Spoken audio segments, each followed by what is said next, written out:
Hello friend, चारवी art and food मध्ये तुमचं खूप खूप स्वागत आहे। आजचा दिवस तुम्हाला छान आनंदात व मजेमध्ये जाऊ ही बाप्पा चरणी प्रार्थना।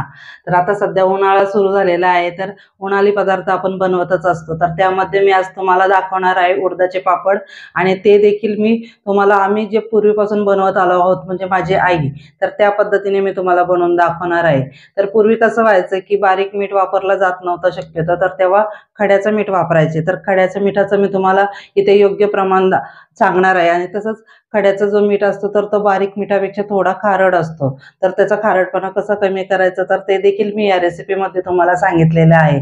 बरेच लोकांना काय असतं की काळा मिरी वापरून पापड करायचे नसतात, कारण त्याने एकतर पापड जे आहेत ते काळे तरी पडतात, किंवा मग काळा मिरी वापरल्यानंतर पापडांना होल देखील पडतात। तर असं होऊ नये म्हणून मग मी इथे पांढरा मिरी वापरून कसे पापड बनवायचे ते तुम्हाला सांगितलेलं आहे।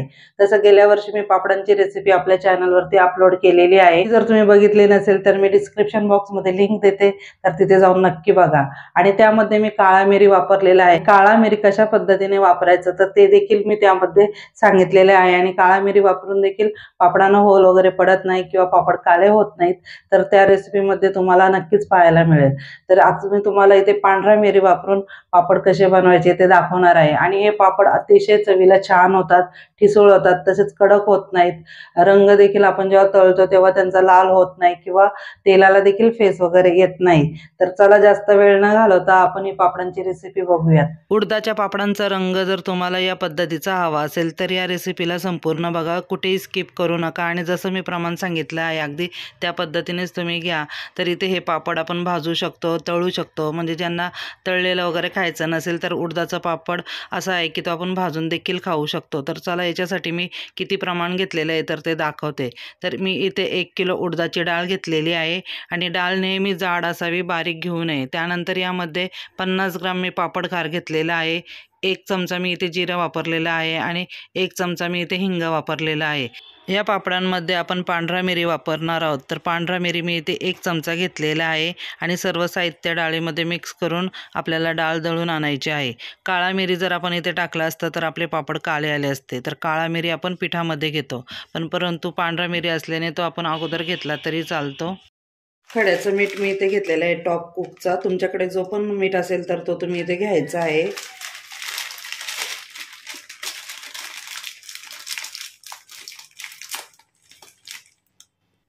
हा खड्याचा मीठ घेतलेला आहे मी, साधारण 2 चमचे, पोहे खाण्याच्या चमच्याने मोजलं तर 2 चमचे होतात।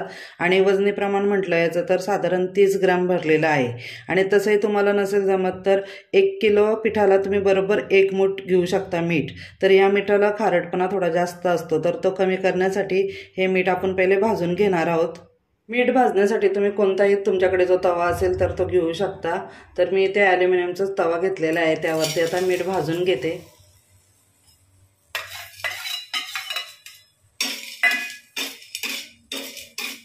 गॅसची फ्लेम आपल्याला मीठ भाजताना मध्यम ठेवायची आहे।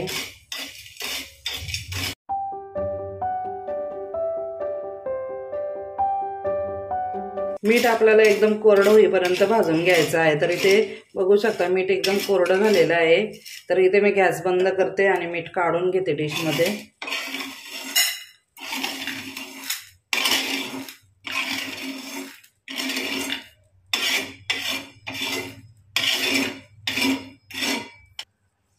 पापडाचं पीठ भिजवण्यासाठी आता आपल्याला इथे पाणी घ्यायचं आहे गरम करून। तर पाणी गरम करताना त्यामध्ये जे आपण मीठ भाजलं आहे तर ते देखील टाकायचं आहे। आणि पाणी नंतर एकदम आपल्याला थंड करून घ्यायचं आहे, म्हणजे मिठातील जो काही कचरा वगैरे असेल तर तो असा पातेल्यामध्ये खाली बसतो, आणि जे वरवरचं पाणी आहे तर तेच फक्त आपल्याला वापरावं लागतं पापड करताना। तर इथे मी 1 ग्लास पाणी घातलेलं आहे पातेल्यामध्ये, तर अजून 1 ग्लास यामध्ये पाणी घालते।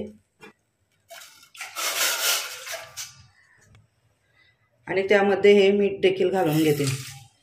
आणि पाण्यामध्ये मीठ आपल्याला पूर्णपणे विरघळवून घ्यायचं आहे, थंड करून नंतरच आपल्याला पापडाचं पीठ मळण्यासाठी घ्यायचं आहे। मला ग्लासाने पाणी मोजायचं नसेल तर तुमच्याकडे तांबे असेल तर साधारण पाऊण तांब्या तुम्हाला इथे पाणी वापरायचं आहे। आपण सर्व पदार्थ डाळ चक्कीमध्ये देतानाच घातले होते, तर फक्त यामध्ये आपल्याला मीठच घालायचं आहे। पाण्यामध्ये मीठ पूर्णपणे विरघळलं गेलं आहे। तर आता आपण गॅस बंद करूयात आणि हे पाणी बाजूला ठेवून देऊयात पूर्णपणे थंड होण्यासाठी। तुम्ही हे फॅन खाली देखील थंड करायला ठेवू शकता पाणी. आणि पाणी थंड झाल्यानंतर तुम्हाला 1-2 तासांनी जेव्हा पण वेळ मिळेल तेव्हा तुम्हाला पीठ भिजवण्यासाठी घ्यायचं आहे.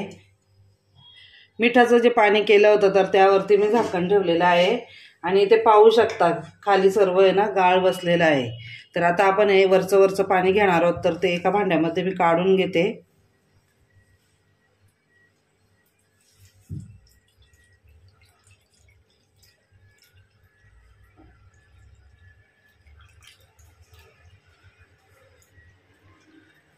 आणि खाली जे गाळ राहिलेले आहे ना तर ते न वापरता ते टाकून द्यायचं आहे. तर या पाण्यामध्ये आता आपण पीठ भिजवून घेणार आहोत.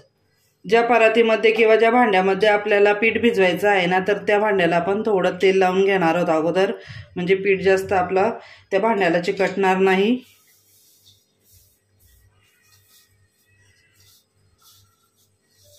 हे 1 किलोचं पीठ आहे. तर मी हे सर्व चाळून घेतलेलं आहे व्यवस्थित.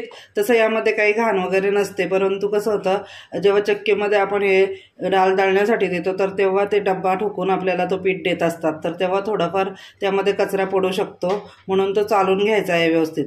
तर यातील मी पीठ आहे ना पापड लाटण्यासाठी काढून ठेवत आहे, कारण मी पिठावरती पापड लाटणार आहे त्यासाठी.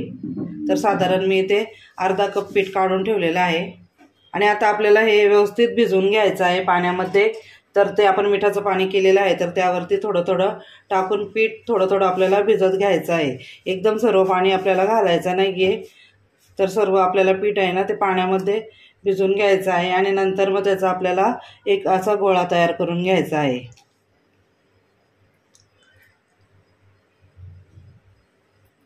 हे काम करताना पीठ आपल्याला सावकाशपणे मिक्स करायचं आहे, कारण उडदाच्या डाळीचं पीठ आहे तर ते संपूर्ण असं घरभर पसरतं, म्हणून मग अलगद हातानेच आपल्याला ते मिक्स करत घ्यायचं आहे.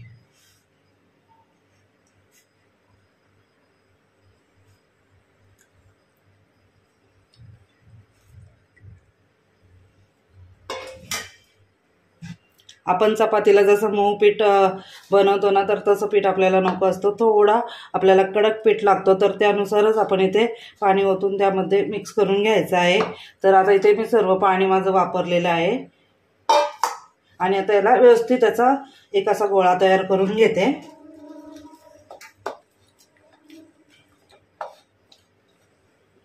आता यामध्ये पाणी आपल्याला बिलकुल पण टाकायचं नाहीये, फक्त याचा गोळा करत घ्यायचा आहे.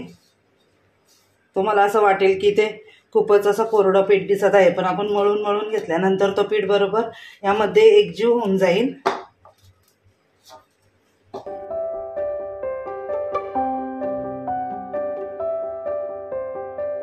माझं पीठ मळून झालेलं आहे आणि तुम्ही बघू शकता परातीला पीठ जास्त असं चिकटलं गेलं नाही, परंतु पीठ थोडं चिकट असल्याने आता आपण यावरती थोडं तेल टाकून घेऊयात आणि पुन्हा याला एकजीव करून घेऊयात. आपण पीठ जरी आज मळलं असेल तरी पापड आपण उद्या लाटणार आहोत. तर पीठ नरम राहण्यासाठी यावरती तेल लावून त्याला एकजीव करून घ्यावा लागतो, नाहीतर मग जो हा पीठ आहे तर तो कडक होतो.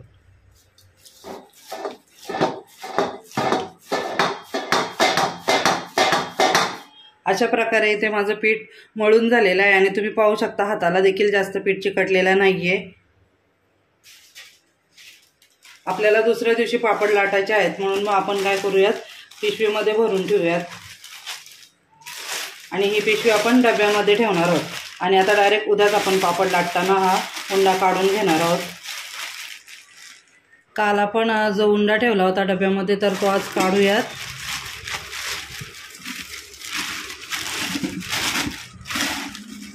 तर हा बघा कालचा उंडा छान असं पीठ झालेलं आहे. तर एकदम आपण एवढा न टेचता याला आपण 2 पार्टमध्ये करूयात आणि मग त्याला टेचूयात, म्हणजे उंडा टेचायला आपल्याला सोपं पडेल, म्हणून मग याचे 2 भाग करायचे. तर हे बघा 2 भाग केलेले आहेत मी. तर यातील एक भाग ठेवून देते पिशवीमध्ये आणि एक भाग मी ठेचायला घेते. उंडा ठेचण्यासाठी मी इथे पाटा वापरणार आहे आणि वरवंटा. जर तुमच्याकडे पाटा वरवंटा नसेल तर तुम्ही खलबत्त्यामध्ये देखील उंडा ठेचून घेऊ शकता.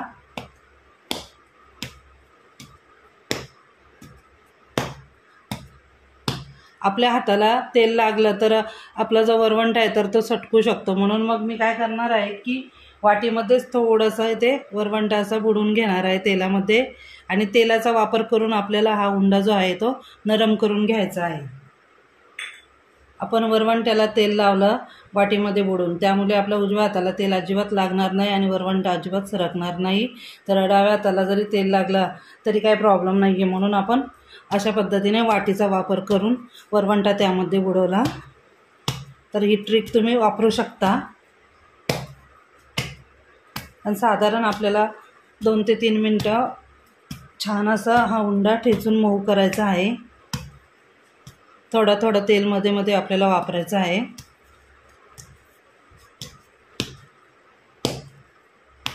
साधारण 4 ते 5 मिनटं झालेत मी उंडा ठेचत होती. तर आता आपण याला ना थोडासा तेलाचा हात घेऊया आता आणि हा जो उंडा आहे तर तो आपल्याला असं ताणून घ्यायचा आहे. म्हणजे याने आपलं पीठ आहे तर ते थोडं असं सैलसर पडेल.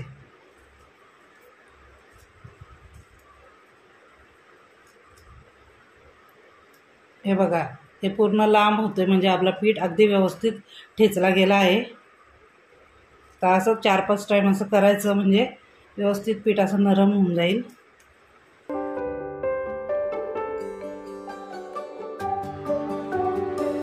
आता आपल्याला याचं रोल करून घ्यायचं आहे. अगदी समान असं आपल्याला रोल करून घ्यायचं आहे म्हणजे ज्या आपण लाट्या बनवणार आहोत तर त्या एकसारख्या पाडता येतील आणि पापड पण आपले एकसारखे होतील. तर त्यासाठी असं लांबट आपल्याला रोल तयार करून घ्यायचा आहे. तर थोडंसं तेल हाताला घेऊनच याचा रोल बनवायचा.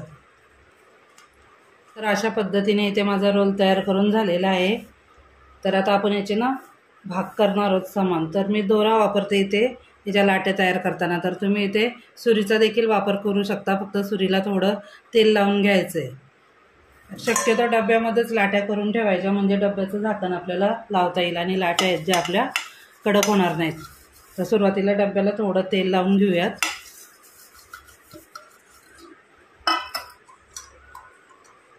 आणि तुम्हाला जेवढे पण लहान मोठे पापड बनवायचे तर त्यानुसार तुम्ही लाटी पाडू शकता.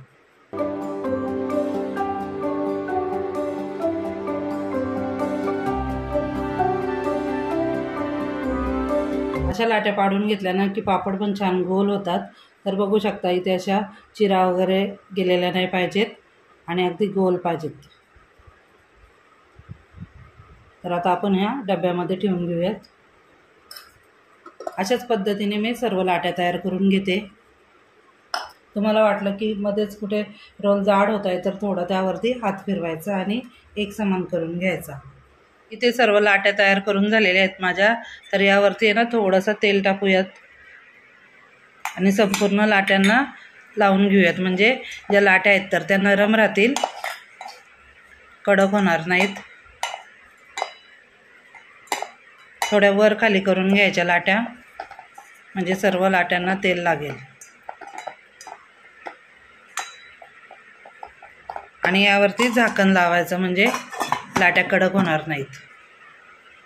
मी पापड घेतलेला आहे इथे लाटायला. तर यातील एक आपण लाटे घेऊयात आणि मी पिठावरती पापड लाटते. तर यामध्ये आपण अशी डीप करायची लाटी आणि मग जसं तुम्हाला पातळ जाड हवं आहे त्यानुसार पापड लाटायचा.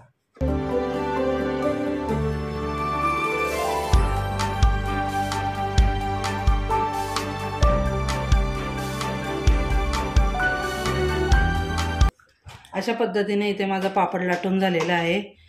तर पाहू शकता अगदी बोट पण दिसत आहे माझं. तर याच्यापेक्षा देखील तुम्ही थोडं पातळ लाटू शकता. तर मला जास्त पण पातळ लागत नाही म्हणून मग मी एवढाच पापड लाटलेला आहे जाडीला. तर अशाच पद्धतीने बाकीचे देखील मी पापड लाटून घेते. अशाच पद्धतीने बाकीचे पापड मी करून घेते आणि पापड इथे मी एकदम 7-8 करते आणि नंतर सुकत ठेवते. तर फॅनखालीच पापड आपल्याला सुकवायचे आहेत आणि दुसऱ्या दिवशी त्यांना 1 तास आपल्याला ऊन द्यायचं आहे म्हणजे आपले पापड छान असे टिकतात वर्षभर. मी शक्यतो डिझाईनवाला लाटणा घेते म्हणजे पापड माझा फास्ट लाटून होतो. अशा प्रकारे माझे इथे एवढे पापड लाटून झालेले आहेत. तर ते आता मी सुकत घालते ओढणीवरती. तर फॅन खाली सुकले पाहिजेत. आपण आता एकत्र असे जरी पापड ठेवले तरी बघा चिटकत वगैरे नाही आहेत कारण आपण याला पीठ लावून लाटलेलं आहे. तर या पद्धतीने तुम्ही एकदम 10-12 पापड लाटून त्यानंतर सुकत घालू शकता आणि तुम्ही पाहू शकता पापडांना रंग देखील खूप छान असा आलेला आहे।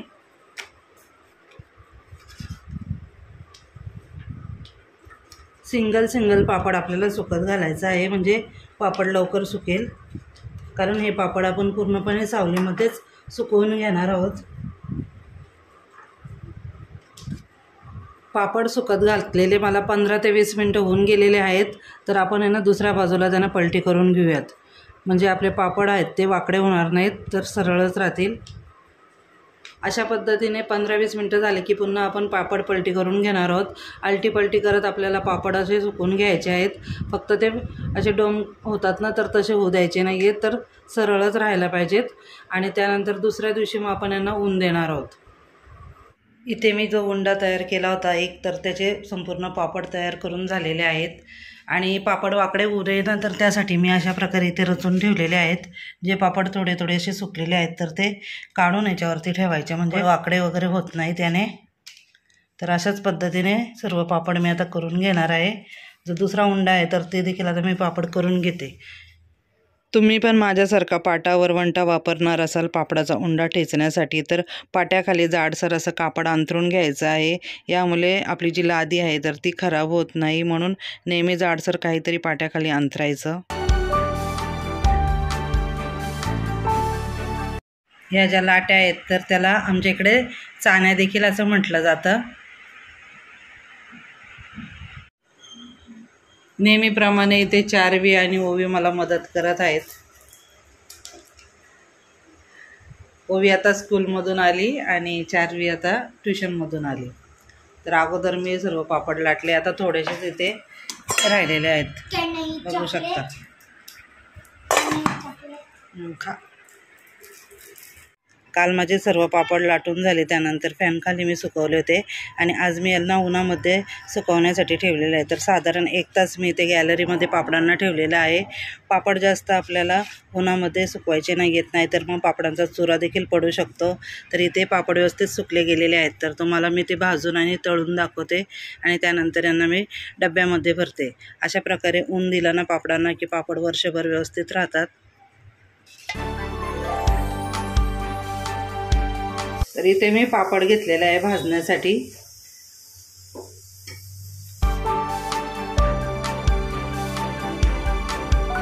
उडदाच्या पापडांचं एक वैशिष्ट्य असं आहे की जर आपल्याला तेलकट खायचं नसेल तर आपण पापड न तळता अशा पद्धतीने भाजून देखील खाऊ शकतो। तर इथे पाहू शकता पापड भाजून झालेले आहेत, तर तुम्हाला मी तो तोडून पण दाखवते। हे बघा,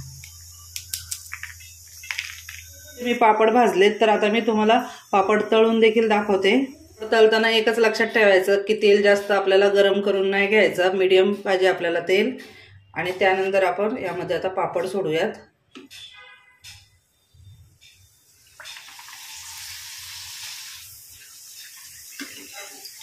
तर इथे पापड तळून झालेला आहे, तर पाहू शकता तुम्ही खूप सुंदर असा याचा रंग आलेला आहे। अशाच पद्धतीने मी अजून पापड तळते।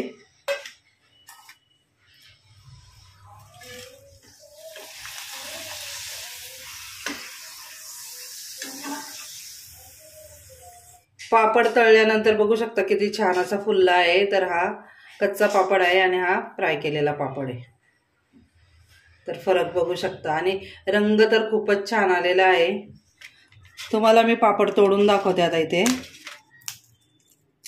तर पाहू शकता। आणि चवीला देखील खूप छान लागतात हे पापड, तर नक्की तुम्ही पण ट्राय करा।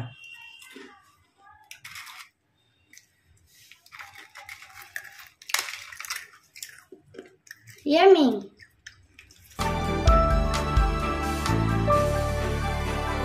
नुकतंच मी तुम्हाला पापड भाजून दाखवले, तसेच तळून देखील दाखवले, तर तुम्ही बघितलं असेल पापडांचा रंग अतिशय छान आलेला आहे।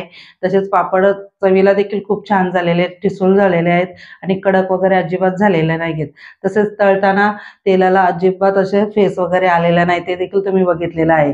तर तुम्हाला जर जास्त प्रमाणामध्ये करायचे असतील तर यामध्ये मी 1 किलो प्रमाण दाखवलेलं आहे, त्या पद्धतीने तुम्ही 5 किलोचे किंवा 10 किलोचे बनवणार असाल तर इतर साहित्य देखील त्याच पद्धतीने घ्या आणि सुरुवातीला तुम्ही 1 किलो प्रमाणामध्येच बनवून बघा, कसे होतात ते मला नक्कीच सांगा। आणि आजची तुम्हाला रेसिपी आवडली असेल तर चॅनलला लाईक, शेअर आणि चॅनलवरती नवीन असाल तर चॅनलला सबस्क्राईब करायला विसरू नका। पुन्हा भेटूयात नवीन व्हिडिओमध्ये, तोपर्यंत बाय बाय।